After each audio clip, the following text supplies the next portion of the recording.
Bom dia, Adri, bom dia, Rovai, bom dia, professor Felipe. Prazer em poder conversar com vocês. Bom dia. Prazer é nosso, Paulo. Muito, muito bom você ter vindo aqui. Acho que é uma das primeiras entrevistas aí para os canais, né, progressistas que você dá depois de deixar o Ministério. Então, queria abrir essa conversa nossa pedindo para você fazer um balanço aí da atuação como ministro e como também atuando na autoridade federal lá no Rio Grande do Sul. E agora, como é que você está planejando aí o teu futuro político, já que eu sei que você está em ambições lá no Rio Grande? Bom, em primeiro lugar, agradecer a vocês, né, pela oportunidade. Sempre é muito bom poder estar aqui, Rovai. Bom, eu tenho um balanço positivo do meu trabalho, né? Eu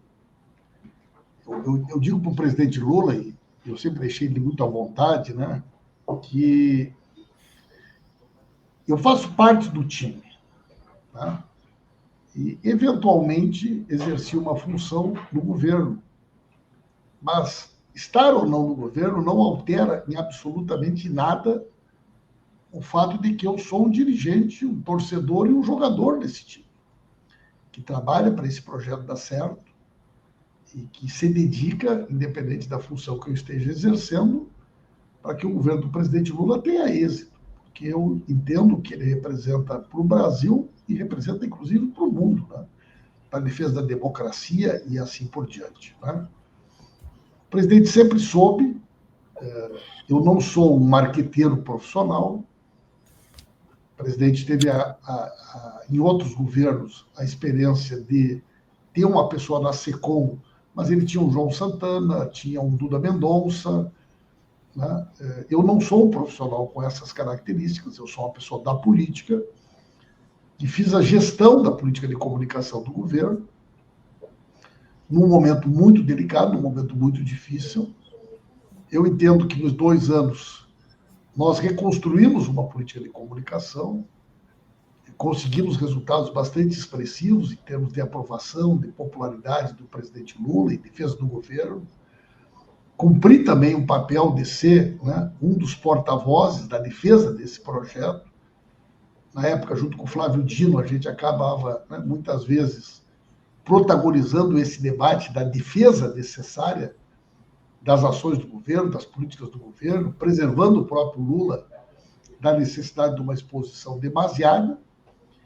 E dentro do meu planejamento, o ano de 25 e de 26 seria o ano que a gente teria também a oportunidade de colher, né, boa parte daquilo que a gente plantou. E eu disse para o presidente, Rovai, de forma muito fraterna, né, disse, presidente, o senhor fique à vontade, né?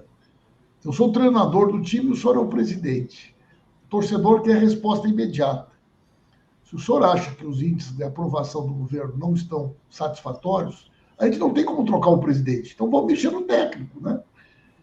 O senhor quer alguém com outra característica, com outro perfil, fique absolutamente à vontade. Foram essas palavras que eu utilizei. Comigo o senhor não tem melindres, né? O fato de eu estar ou não no governo não altera em absoluto a nossa relação de amizade, lealdade e parceria. E foi isso que aconteceu, né? Continuo mantendo a mesma relação, a mesma parceria, a mesma determinação, e o presidente sabe que pode confiar em mim, né? Então é isso, não tenho nenhuma mágoa, não tenho nenhum senão, só tenho agradecimentos, me sinto extremamente honrado e feliz por ter integrado o governo do presidente Lula e sigo a minha trajetória, o meu trabalho, como eu sempre fiz, Romário. Só para completar, desculpa interromper aí, Felipe e Dri, mas quando você saiu, eu estava olhando aqui, pesquisa Quest de dezembro de 2024, você saiu em dezembro de 2024, foi isso, né, Pimenta? Foi. O ato foi dia 13 de... Mas eu fiquei fora já um período, encerrei meu trabalho no final do ano, final de dezembro. Final do ano. A pesquisa Quest apontava uma aprovação do governo de 52% e uma desaprovação de 47%. Agora, a que saiu ontem, deu 57% de desaprovação e 40% de aprovação. Se você quiser comentar isso, Pimenta. Eu acho que, Romay, eu não concordo com essa ideia de que a comunicação é um problema do governo. A comunicação não era e não é o problema do governo, né? Quer dizer, você querer reduzir o índice de aprovação do governo ao governo ser mais ou menos eficiente na política de comunicação é um reducionismo primário, né? Nós vivemos uma sociedade extremamente polarizada, há um processo de disputa permanente de narrativas, de construção de narrativas, e a política de comunicação é parte disso. Então, seria uma leviandade de minha parte imaginar que o problema do crescimento da desaprovação do governo fosse ter responsabilidade da SECOM ou da comunicação. Eu jamais faria isso, né? Eu acho que nós precisamos ajustar questões, né? Essa maneira que a gente trabalha de permanentemente apagar o fogo, né? A história do PIX, quer dizer, não é possível a comunicação ficar sabendo pela imprensa da medida do PIX, né? O tema do IOF, a história do INSS, quer dizer, uma investigação do governo, construída por nós. Quer dizer, não é possível a comunicação ficar sabendo que o governo tem uma investigação e chegou a conclusões que chegou, sem preparar uma estratégia. Agora, isso é culpa da comunicação? É evidente que não, né? Essa é falta de uma compreensão sobre a polarização que a gente vive na sociedade brasileira e a importância da comunicação como algo estratégico que transcende o papel da mera divulgação das ações do governo ou dos programas e projetos do governo. Seria um problema político, então? Como que explicar? Porque ontem mesmo até saiu que quase 60% das pessoas não têm conhecimento das iniciativas do governo. Como mudar esse quadro, Pimenta? As principais iniciativas. As principais, né? Que era, né, aumento do Bolsa Família, e listavam todas as iniciativas positivas, né? A questão toda, Adri, eu acho que ela é muito mais uma questão de percepção, né? As pessoas do Brasil acham e sabem que a vida delas melhorou, né? É evidente que tem aspectos relevantes do ponto de vista estrutural, como o aumento do preço dos alimentos, o aumento do preço do combustível. Esses fatos, eles decorrem de elementos que, inclusive, transcendem a nossa responsabilidade sobre elas, a questão da guerra, o preço do petróleo. Mas isso são situações ocasionais, sazonais. Eu não acho que o governo está mal. Pelo contrário. Eu acho que ele tem que entender o governo no tempo. A eleição é em 2026. Que nem uma corrida de 1.500 metros. Você não prepara um atleta para chegar em primeiro nos 800. Né? E nem adianta você dizer, olha, eu passei 3 vezes aqui até os 1.200, eu estava em primeiro. Mas nos 300 metros final eu perdi. Mas eu estava em primeiro na maior parte da... O que adianta? O Santos lá, joguei bem os 89 minutos, mas tomei gol nos 90. O que adianta? Interessa o resultado final. Então, quando você programa uma ação de comunicação, você programa ela com uma data de chegada, que é 26. Né? Então, você define uma estratégia para 26. Então, nós tínhamos, em primeiro lugar, o desafio de botar a casa em ordem, consolidar o apoio da base de sustentação do governo, trazer, porque eu sempre falo isso para as pessoas, né? O Lula fez 39% do total de votos válidos. 39%. O Bolsonaro fez 37%. E nós tivemos 24% de abstenções, brancos e nulos. Esse é o Brasil que saiu das urnas. Isso olhando para o Brasil. Se nós pensar sul e sudeste, esse desenho, inclusive, é diferente. Então, de cada 10 pessoas, 4 votar no Lula. De cada 5, 2 votar no Lula. Qual foi o nosso objetivo no primeiro momento? Consolidar a base das pessoas que votaram no presidente Lula. E fizemos isso.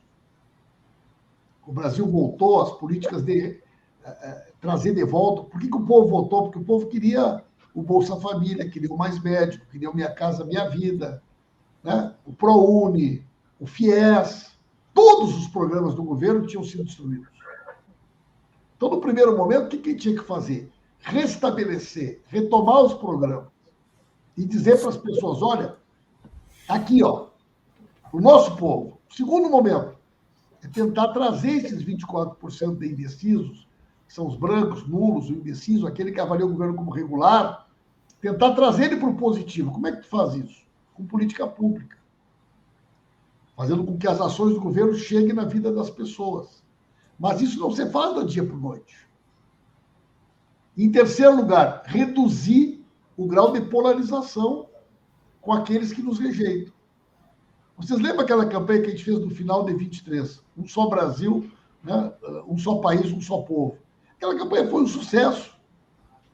Foi o melhor momento da avaliação do governo. Consolidando a avaliação positiva de quem votou, trazendo grande parte dos indecisos para uma opinião positiva e reduzindo o grau de beligerância de quem não votou. Né? E, evidentemente, né, que assim como todo governo pretende em 25, 26 colher o que plantou, nós também nos preparamos para 25, 26 colher uma estratégia de comunicação que foi concebida por nós. Eu não acho que o governo não vai ter êxito. A equipe de comunicação hoje é uma equipe experiente. O Sidônio é um profissional do mercado, né? Uma pessoa que é um profissional dessa área, tem todas as condições de construir uma estratégia exitosa junto com o presidente. Tem sofrido muito por conta de uma questão que nós também sofremos, que é apagar incêndio. Quer dizer, não estava na estratégia da comunicação, tem que enfrentar o tema do PIX. Não estava na estratégia da comunicação, tem que enfrentar o tema do IOF. Não estava na estratégia de comunicação tratar da questão do INSS. Então, isso vai atropelando o planejamento. Mas na política é assim, né? É diferente de vender um produto e fazer propaganda de uma marca. É muito mais complexo, é muito mais difícil e dá muito mais trabalho. Pimenta, obviamente que eu não quero fazer uma comparação entre, nem farei, a política de comunicação do Bolsonaro com a do governo Lula. Mas a gente tem no governo Bolsonaro a montagem de um exército chamado Gabinete do Ódio, que monopolizou a atenção da vida digital e ainda monopoliza, consegue dar algumas goleadas plantando fake news usando métodos que, obviamente, eu não quero que sejam usados pelo atual governo. Mas a minha pergunta por que não foi montado um gabinete? A gente sempre brincou aqui de um gabinete do amor, né, em contraposição ao gabinete do ódio. Por que isso não poderia ser institucionalmente assumido pelo governo, não apenas nas questões partidárias, né? Eu acho que pelo próprio governo, um gabinete que tivesse o profissionalismo e a capacidade de resposta com linguagem e com velocidade, que tinha o gabinete do ódio, só que com, obviamente, uma seta contrária, né? Dizendo a verdade, mostrando as entregas que são muitas desse governo, mas falando a linguagem que a gente precisa, falando a linguagem e tendo a velocidade que as redes precisam. Eu sempre brinquei com a frase do Goebbels, uma mentira contada 1000 vezes vira verdade, mas na época das redes sociais, uma mentira contada uma vez vira verdade, que foi o caso do Pix. E aí isso se perde muito quando não há não vou nem chamar de exército, mas não há uma organização dentro do governo com essa capacidade de resposta e de linguagem. Você achava que não era institucional fazer isso? Que isso era algo que não deveria ser feito pelo governo, sim pelo partido? Enfim, por que até agora a gente não vê essa resposta adequada por parte da comunicação do governo? Eu acho que é uma ótima colocação, Felipe. Ela nos permite, inclusive, digamos assim, transitar sobre ela, né? Em primeiro lugar, o gabinete do ódio não funcionava dentro do governo. Funcionava no Palácio do Planalto, né? Não era.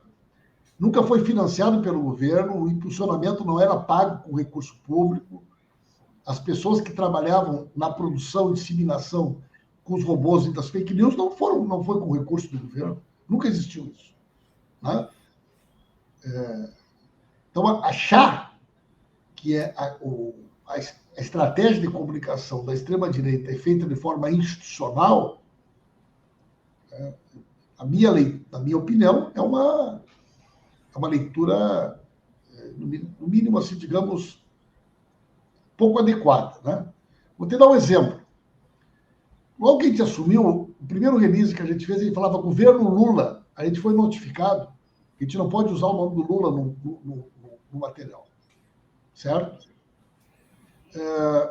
Quando o presidente Lula, logo no início do governo, foi lá para... Não sei se tu lembra, foi lá para Litoral Norte de São Paulo, tinha tido uma enchente. Sim.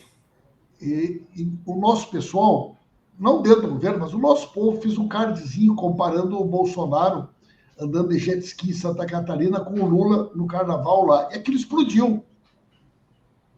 E as pessoas diziam para nós, porra, Pimenta, tu não sabe fazer um cardzinho como esse? Por que a Secom não faz um card comparando o Lula com o Bolsonaro? Porque é crime. Por que você não faz uma publicação comparando os gastos do cartão corporativo do Lula com o do Bolsonaro? Porque é crime.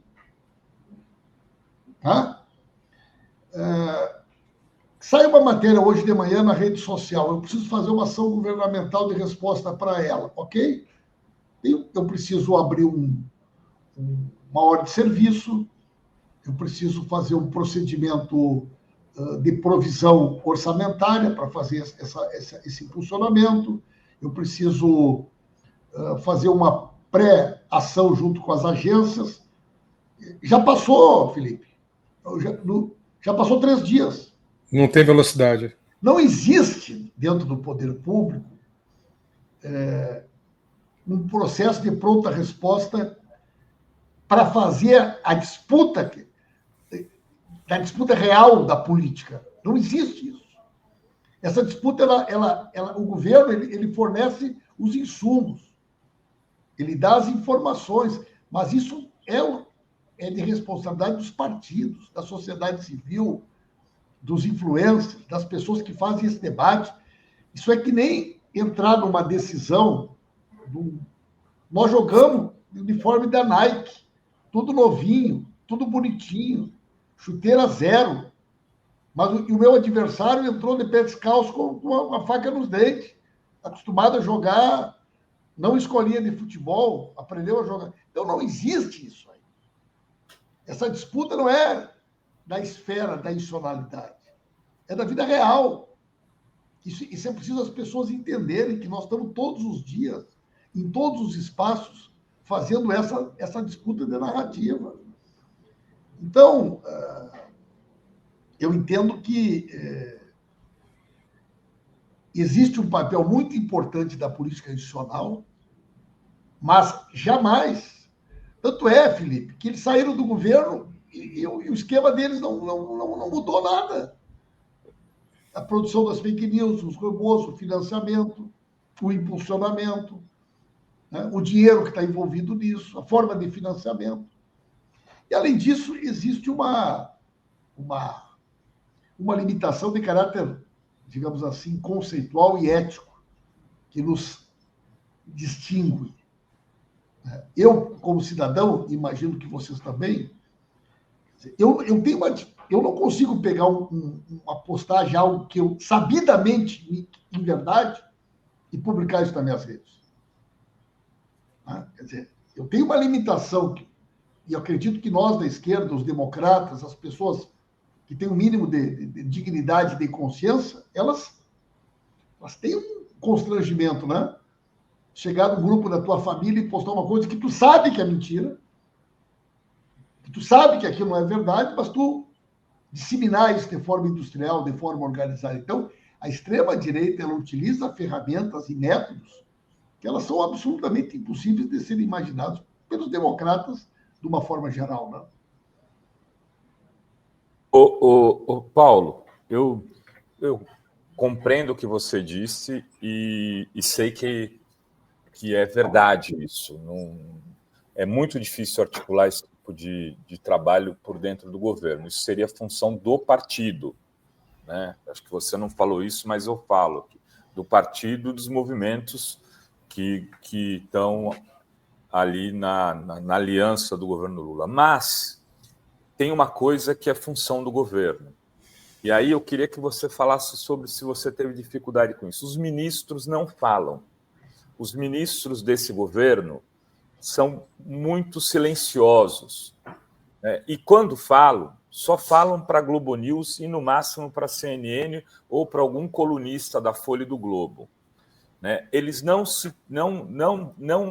debatem com a militância, né? Você era um dos poucos que vinha aqui quando era ministro, junto com o Padilha, Paulo Teixeira e o próprio Flávio Dino, que chegou a vir aqui quando ministro algumas vezes. Pouquíssimos ministros dão a cara a tapa. O Sidônio deu uma reclamada disso recentemente também. Eu posso usar um termo que você não vai poder, né? Eu acho que tem um sentido de covardia nesse ministério. Esse foi um dos problemas que você enfrentou? Veja bem, Rovai, nós temos 4 pessoas que são ministros que foram candidatos a presidente da República. Alckmin, Tebet, Marina e Haddad. Você tem um time de governadores que foram reeleitos e saíram consagrados dos seus estados.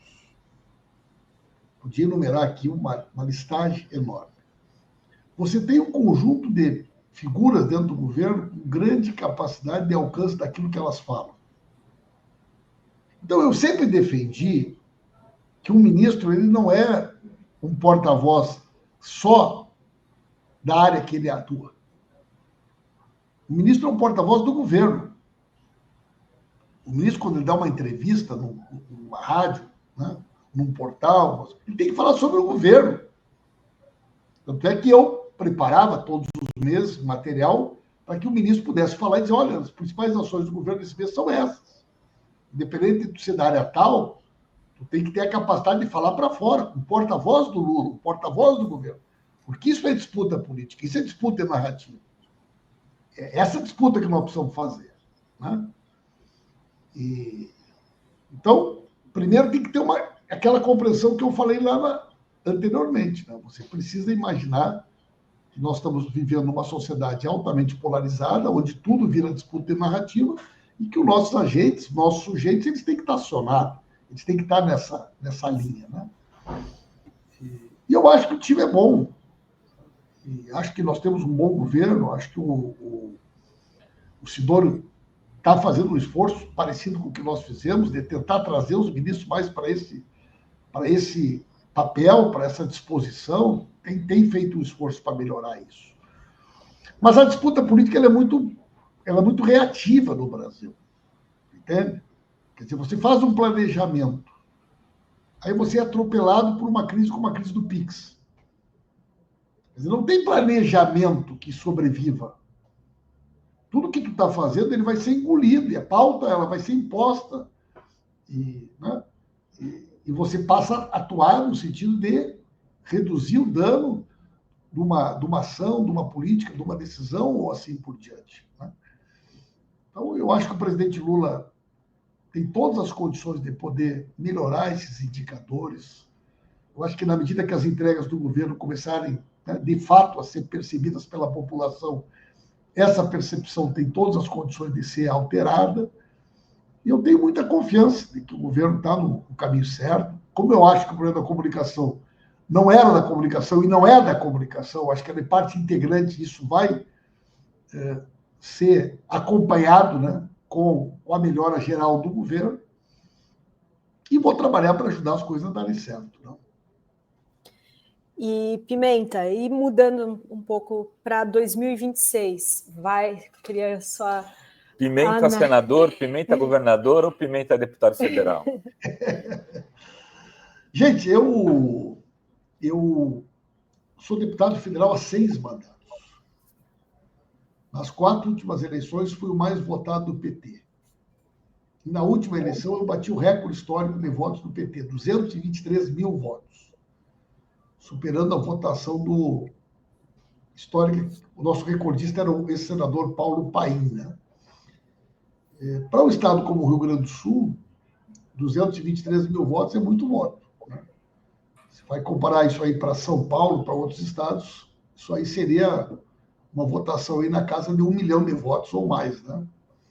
Então, é normal, é natural que, por essa trajetória, pelo fato de ter sido ministro, por ter sido ministro da reconstrução, por ter uma atuação, né, que eu tenho fui presidente do partido, então meu nome é lembrado, né, para senador, para governador.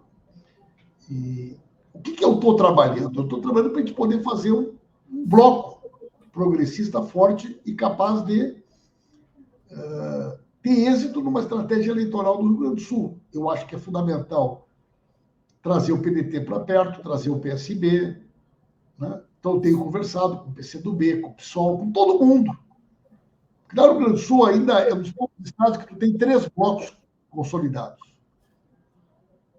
Você tem o bloco que é o Eduardo Leite, que agora saiu do PSDB, mas que é governo.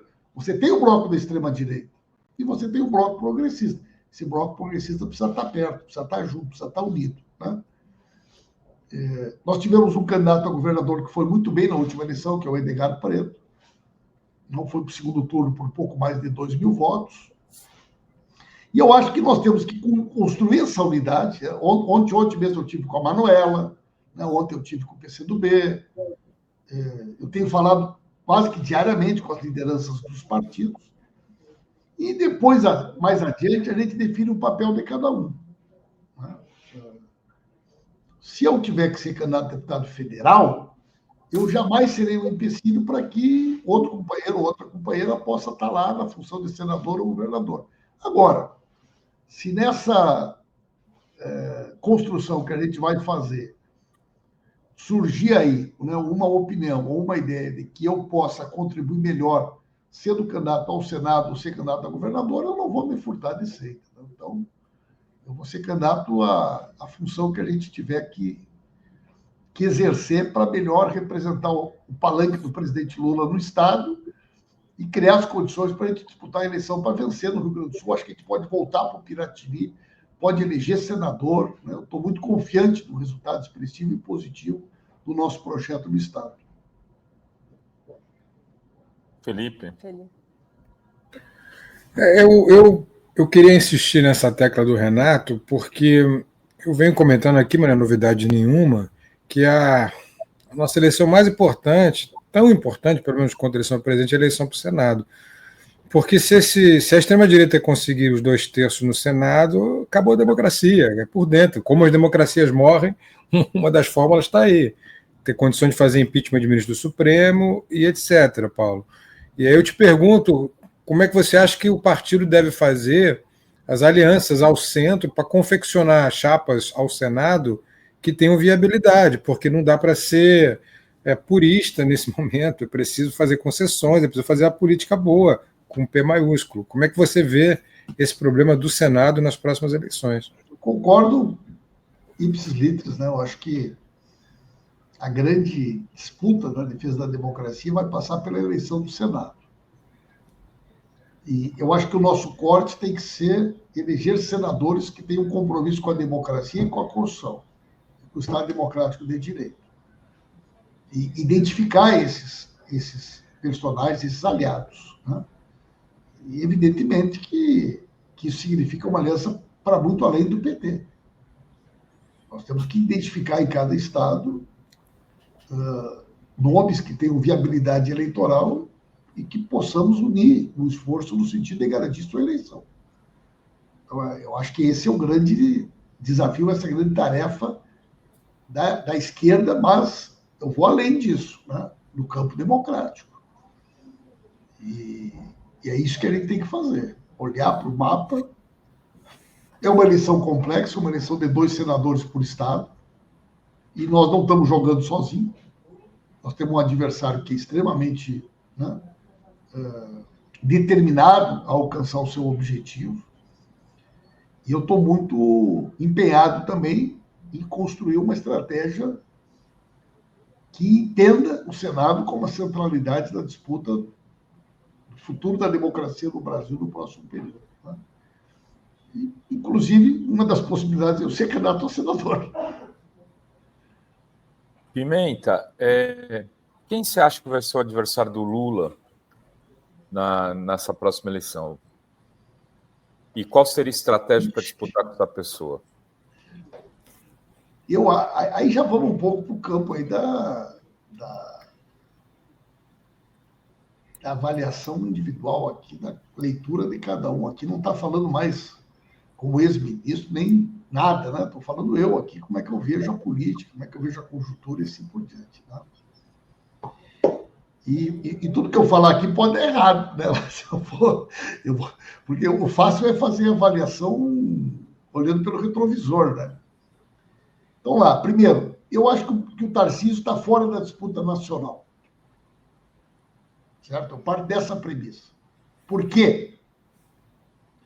Porque o Tarcísio, para ser candidato a presidente, ele teria que sair até março. Teria que renunciar. Como o Bolsonaro não vai entregar o protagonismo dessa disputa até o último momento, ele inviabiliza que o Tarcísio possa sair. Então, o Tarcísio, na minha leitura, está fora. Então, primeiro ponto aqui, avaliação de Paulo Pimenta. Tarcísio não será candidato a presidente. Isso dificulta uma estratégia de unificação da direita. Eu acho que o Bolsonaro vai insistir, enquanto ele puder, na história de que ele será o candidato, mas ele vai reservar esse espaço para alguém muito próximo a ele. Então, nós vamos assistir uma disputa dentro do clã entre Eduardo e os irmãos com a Michelle para saber o seguinte, mas quem vai ser quem vai carregar aqui o bastão do pai? Que provavelmente vai estar preso quando na eleição. Eu acho que vai ter toda aquela liturgia, vão tentar escrever, vai ser impugnado, né? Vão levar ao extremo a vitimização. Então, eu acho que será o Eduardo. Certo? Mas, paralelo a isso, o que acontece? O Bolsonaro fez 37% do total de votos válidos no primeiro turno, na última eleição. Então, em tese, esse é o universo de votos em disputa. Aí você tem um Caiado, você tem o Zema, você tem o próprio Eduardo Leite, que pode ser um candidato do PSD, pode ser.